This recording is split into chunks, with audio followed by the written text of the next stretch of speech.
नमस्कार, आप देख रहे हैं सारा अशोकनगर और मैं हूं आपका हितेंद्र भदौलिया। प्रत्येक रविवार को मैं आपके बीच में अशोकनगर के सितारी सेगमेंट में एक ऐसे शख्स को लेकर आता हूं जिनके खुद के काम, उपलब्धियां या उनकी चीज़ें इतनी बड़ी हो जाती हैं कि वो न केवल खुद के लिए गौरव करने वाली चीज़ होती हैं बल्कि अशोकनगर शहर को भी उन सब चीज़ों से बड़ा नाम मिलता है, शोहरत मिलती है, देश भर में प्रसिद्धि होती है। ऐसी ही एक लेखिका, शिक्षिका और तमाम सारे सामाजिक सरोकारों से जुड़ी महिला हमारे बीच में है, डॉक्टर अन्नपूर्णा सिसोदिया। आपका इस कार्यक्रम में जुड़ने के लिए बहुत बहुत स्वागत है। धन्यवाद भैया। तो अन्नपूर्णा जी आज हमारे बीच में इस वजह से हैं कि संभवतः बहुत कम लोग ये जानते होंगे कि भारत का जो फिल्म सेंसर बोर्ड है उसकी वो सदस्य रह चुकी हैं। अभी हाल ही में कुछ वर्ष पहले एक पुस्तक उनकी आई थी, औरत बुद्ध नहीं होती, हो सकती वो बहुत चर्चित पुस्तक रही। इसके बाद 2 अलग अलग पुस्तक और भी आई हैं। साहित्य में लगातार लघु कथाएँ और दूसरी कहानियाँ के अलावा कविताएँ लिखती रहती हैं जो पत्र पत्रिकाओं में छपती भी रहती हैं, और हाल ही में कई सारे पुरस्कार भी उनको मिले हैं। उनकी जो प्रसिद्ध पुस्तक है उसको लेकर बहुत सारे अच्छे रिव्यू देश भर के बड़े बड़े संपादक और दूसरे लोगों ने दिए हैं। तो उन्हीं से चर्चा कर लेते हैं कि पूरी इस यात्रा को वो कैसे देखती हैं। तो पहले हम ये जानना चाह रहे हैं कि ये जो लेखन का शौक है वो आया कहाँ से और किस तरह शुरुआत हुई इसकी? ये समझ लीजिए कि लेखन ने मुझे खुद ही चुन लिया। जब मैं कक्षा 8 में थी तो हमारे यहाँ कुछ बैंक वाले लोग आए थे और अल्प बचत पे उन्होंने बच्चों को कुछ बताया और उसके बाद उन्होंने कहा कि आप अल्प बचत पे कोई कविता लिखिए, और उसके लिए कुछ पुरस्कार भी थे। तो जब मैंने थोड़ी देर सुना उनको, उसके बाद मैं कविता लिखी, और कविता लिखी तो वो तुरंत उसका रिजल्ट भी आ गया और मुझे जिला स्तर पे द्वितीय पुरस्कार भी मिला। और उस समय, आज से इतने वर्ष पूर्व, जब मैं 8वीं कक्षा में थी तो मुझे 500 रुपये का इनाम मिला उस कविता के लिए। उसके बाद 11वीं कक्षा में जब मैं आई तो मैंने एक नाटक के लिए कविता लिखी, सुहागन की चिता, जो इस संग्रह में भी है, और उसको हमने प्ले किया। तो कोटा के जो सांसद थे दाऊदयाल जी जोशी, उनके द्वारा भी मुझे पुरस्कृत किया गया उस एक्ट के लिए, क्योंकि सब लोगों ने बताया कि मैंने स्वयं लिखी है वो कविता। तो इस तरह से धीरे धीरे आगे बढ़ते गए, कविताएं बनती गईं, और ये लगभग 20-25 साल की यात्रा है जो औरत बुद्ध नहीं होती के रूप में आप सबके सामने आई है।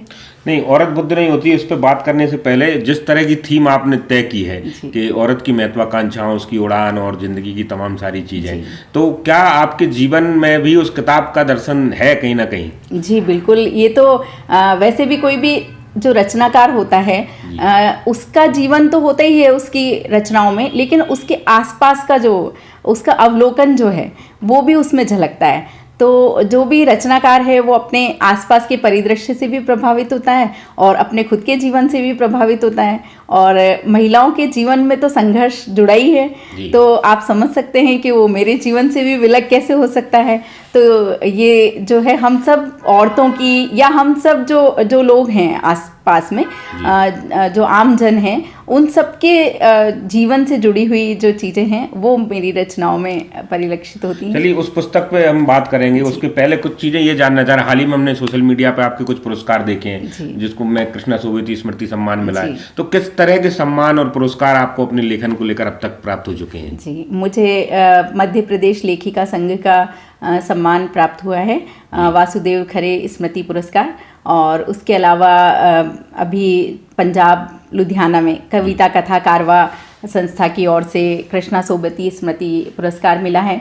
उसके अलावा शिक्षा गौरव अलंकरण और बाकी कई सारे जो अपने महाराष्ट्र के राज्यपाल महोदय हैं, कविता विश्व कविता दिवस पर उनके द्वारा राजभवन मुंबई में मुझे सम्मानित किया गया अटल काव्य सम्मान से। तो ऐसे कई पुरस्कार मिलते रहे हैं ईश्वर की कृपा से। अच्छा, इसका जब पुरस्कार आपने जब इसके जो है विमोचन का वो चयन किया, तो पहली पुस्तक होने के नाते इसकी कहानी तो हम सुनेंगे कैसे बनी है, उनकी सब चीज़ें, तो इसका विमोचन किस तरह कराया आपने, क्योंकि उसके भी हमने कुछ दृश्य देखे हैं? हाँ, इसके विमोचन के लिए मैं असल में जब विश्व हिंदी सम्मेलन में मैं गई थी, विदेश मंत्रालय के प्रतिनिधि मंडल में शामिल थी मैं। वहाँ मैंने मृदुला सिन्हा जी, जो गोवा की पूर्व गवर्नर रही हैं और साहित्यकार भी रही बड़ी, तो उनको मैंने वहाँ सुना, और पता नहीं क्यों मुझे ऐसा लगा कि जब भी मेरी पुस्तक आएगी तो मैं ज़रूर मृदुला जी से ही उसका विमोचन करवाना चाहूँगी। तो जब ये पुस्तक ऐसा हुआ कि वो तैयार हो गई तो उनके पास मैंने भिजवाई, और वो सहर्ष उसको देखते ही उन्होंने कहा कि मैं ज़रूर आऊँगी। और उसके बाद में फिर राजभवन भोपाल में बात हुई तो राज्यपाल महोदय ने भी इच्छा जाहिर की कि ये इसका विमोचन यहीं करो और मैं बिल्कुल शामिल होऊंगा। तो उसके बाद धीरे धीरे करके और वो सब होता गया। ये बहुत बड़ा अचीवमेंट भी और बड़ी उपलब्धि है कि आपकी पहली पुस्तक को जो है राज्यपाल और देश की सबसे बड़ी या बड़ी प्रतिभाओं में से जो मृदुला जी ने किया, तो इससे आपकी लेखन यात्रा को और थोड़ी सी मजबूती मिली होगी। नहीं, ये तो क्या है कि मतलब अपनी खुशी मान लीजिए, लेखन यात्रा तो एक अलग चीज़ है और पुस्तक का विमोचन हुआ इतने बड़े लोगों का, इतने बड़े बड़े साहित्यकारों का, जिसमें अक्षरा के संपादक जो हैं दादा, उनका भी मुझे आशीर्वाद मिला और मंत्री महोदय का भी आशीर्वाद मिला। हमारी संस्कृति मंत्री उसमें मौजूद थी, हिंदी विभागाध्यक्ष जो मुंबई विश्वविद्यालय के हैं वो भी मौजूद थे, वहाँ महाराष्ट्र के राज्य मंत्री महोदय मौजूद थे और कई सारे साहित्यकार पूरे प्रदेश भर से उस विमोचन में पधारे थे। अच्छा, इसके अलावा एक फोटो हम देख रहे हैं जिसमें राष्ट्रपति जी अब जो है शंकर दयाल शर्मा जी के साथ में है, तो ये फोटो किस तरह का और ये किस चीज़ को लेकर है? ये असल में मैं कक्षा 6 से मैंने स्काउटिंग ज्वाइन कर लिया था और उसके बाद में कक्षा 10 में मुझे राज्यपाल पुरस्कार मिल गया था। उसके बाद में फिर मैंने जम्बूरी जो है हमारा स्काउटिंग का एक होता है कैंप, तो वो उसमें मैं रही सहभागी, राजस्थान की ओर से मैं प्रतिनिधि थी। और उसके बाद में फिर ये परीक्षाएं होती हैं इसके लिए कई, तो राष्ट्रपति अवार्ड तक मैं पहुंची और रिसीव करने के लिए पूरे राज्य से किसी एक बच्चे का चयन होता है, एक लड़की का और एक मतलब एक गाइड और एक स्काउट। तो पूरे राज्य से, राजस्थान राज्य से मेरा चयन हुआ ईश्वर की कृपा से और राष्ट्रपति डॉक्टर शंकर दयाल शर्मा जी के हाथों मुझे पुरस्कृत होने को मिला। और ये जो प्रोग्राम था वो राष्ट्रपति भवन के मुगल गार्डन में आयोजित किया गया था। तो उस समय अच्छा, एक चीज़ और हम पढ़ रहे थे इसमें कि आप जो सेंसर बोर्ड की भी सदस्य रही हैं, तो ये बहुत बड़ी चीज़ होती है, तो किस समय में रही हैं और किस तरह का काम रहा वो सेंसर बोर्ड? जी, ये तो अभी कई साल हो गए हैं उसको। 3 साल तक मैं इसकी सदस्य थी और उसमें ये रहता है कि फिल्म हमको अलग अलग भाषाओं, जिस भाषा के लिए हम लोग रहते हैं उसमें, उस भाषा की फिल्में हमको, आपको जो है कुछ भाषाओं के लिए तय किया। हाँ, जिस भाषा के लिए आप उसमें रहते हैं वो उस भाषा की फिल्में आपको देखनी होती हैं। तो मैं क्योंकि मैं लोक गीतों पे, लोक साहित्य पे बहुत रिसर्च किया है मैंने और बहुत से मेरे लेख भी आए हैं, तो कई सारी लोक भाषाओं की जानकारी मुझे है। राजस्थान से हूँ तो राजस्थानी भाषा की थोड़ी समझ है।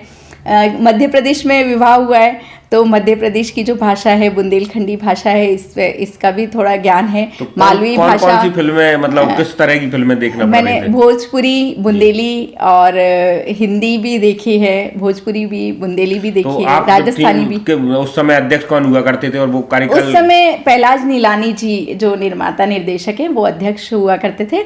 और उस समय मैंने कई सारी मतलब क्या होता था कि मेरा बेटा भी वहाँ पे पढ़ रहा है कई सालों से, तो मैं कई सारी संस्थाओं से जुड़ के भी काम करती हूँ और लेखन का काम है, इसकी वजह से ये सारी चीज़ें चलती रहती हैं। अच्छा, चूंकि आपकी पीएचडी भी हिंदी में है और कई सारी जो संस्थाएं, उसके अलावा जो सरकारी विभागों की जो राजभाषा समिति है, तो उसमें भी आप हिंदी को लेकर बहुत काम करती रही। हाँ बिल्कुल, मेरे को जो भी काम मिलता है, असल में मैंने हिंदी की मतलब जो भी सेवा कर सकते हैं हम, हिंदी तो हमारी जानी है, हम जो भी कर रहे हैं वो सब हमारी पहचान हिंदी से है, तो जो भी काम होता है ऐसा कि मैं कर सकती हूँ तो मैं ज़रूर करती हूँ। तो ये सब लेखन वगैरह किसी भी चीज़ के लिए अगर मुझे करना है तो मैं ज़रूर करती हूँ। अच्छा, इसके अलावा जो पहली पुस्तक आपकी आई, उसके बाद भी कुछ 2 और पुस्तकें आई, तो उनकी किस तरह की विषय वस्तु रही? असल में क्या है कि जो भी पुस्तकें हैं मेरी, उनमें एक दूसरी पारी, उसके बाद में औरत बुद्ध नहीं होती के बाद में दूसरी पारी जो है वो 16 लेखिकाओं का आत्मसंस्मरण आत्मकथात्मक है पूरा। कि उसमें हम सारी लेखिकाओं ने, जैसे कि मैंने पहले भी बताया कि औरतों की जो यात्रा है वो अलग अलग तरह के संघर्ष होते हैं। मतलब माना सभी के जीवन में संघर्ष होते हैं, पुरुष भी उससे छूते तो नहीं है, लेकिन औरतों के जीवन में कुछ संघर्ष अलग तरह के होते हैं। उनको समाज से भी, घर से भी, परिवार से भी, अपनों से भी संघर्ष करके बाहर निकलना होता है। तो वो अलग अलग लेखिकाओं ने अपनी जो लेखकीय यात्रा में वो आज यहाँ तक पहुँची हैं या किसी भी जगह किसी मुकाम को हासिल किया है, तो वो किस संघर्ष से गुजरकर उन्होंने मुकाम हासिल किया है, वो कथा उसमें, वो जो है आत्मसंस्मरण। और एक और किताब जो दिशाएं गाँव उठी हाल ही में जिसका विमोचन, हाँ, ये हम 6 कवित्रियों की पुस्तक है, तो उसमें भी कविताएं हैं, सबकी अपनी अपनी रचनाएं हैं, सबके अपने अपने विचार हैं, तो सभी विषयों से संबंधित उसमें रचनाएं आपको देखने को चलिए, मिलेंगी। ये 3 किताबों में ज्यादातर आपकी कविताएं हैं, मगर क्या कविता के अलावा भी आपकी लेखन यात्रा में और चीजें हैं? हाँ बिल्कुल, मैं व्यंग मेरे कई छपे हैं अच्छी पत्रिकाओं में, और उसके अलावा लोक गीतों पे और लोक साहित्य में मैंने बहुत काम किया है, वो मेरे लेख बहुत छपे हैं और मुझे वो बड़ा प्रेम है उससे, लोकगीतों पे और लोक साहित्य पे, क्योंकि वो बहुत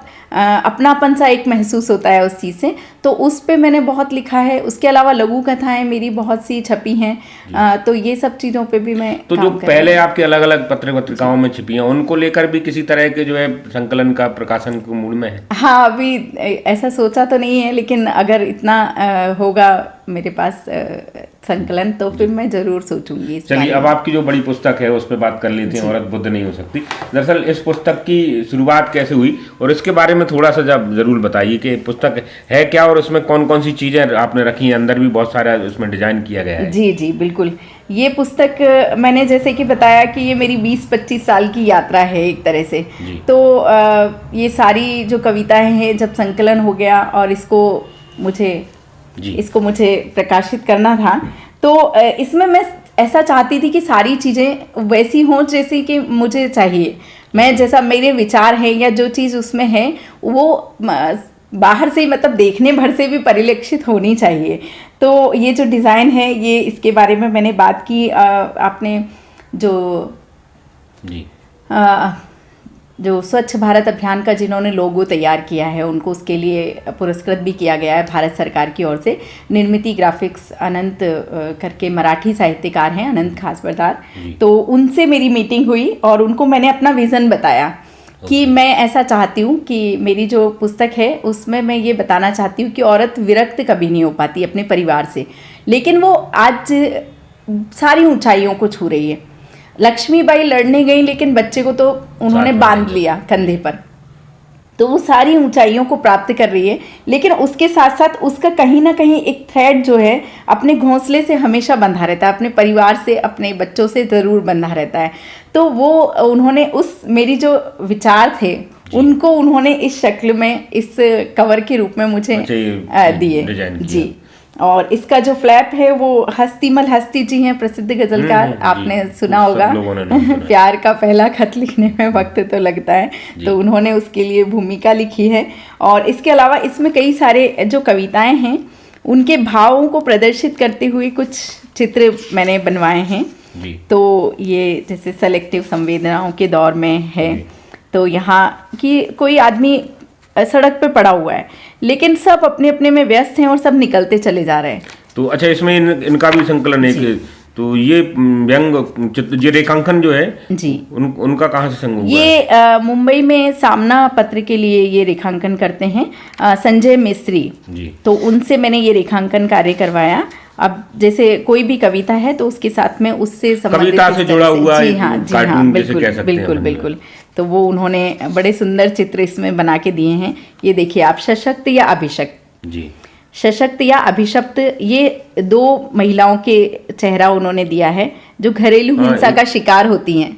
तो वो घरेलू हिंसा की शिकार महिलाओं का उन्होंने इसमें ये कविता में। अच्छा, इसकी छापने की भी एक बड़ी कहानी आप बता रही थी, जो है कि इसको लिए खुद के बेटे ने इसका प्रकाशन शुरू करना जी हाँ, तो ये असल में क्या दिव्य प्रकाशन, दिव्यांश मेरे बेटे का नाम है, और वो उसने ये प्रकाशन प्रारंभ किया ताकि मैं पूरी स्वतंत्रता के साथ जैसा मैं चाहती हूँ उस तरह से मैं पुस्तक को तैयार कर सकूँ। और वो उस वक्त सिर्फ 19 साल का था जब उसने ये रजिस्टर करके मुझे दिया, और फिर उसके बाद क्या मैं घर से आराम से जैसे भी मैं कर सकती थी।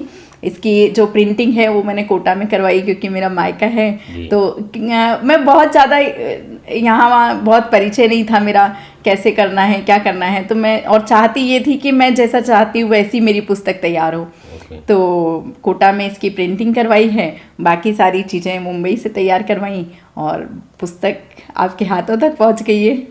चलिए, तो इस पुस्तक के साथ और दूसरी पुस्तक और भविष्य की जितनी पुस्तक आने वाली हैं उन सब के लिए बहुत सारी शुभकामनाएं और बधाई कि आप इस तरह अपना लेखन कार्य करते रहें और शहर का नाम रोशन करते रहें। बहुत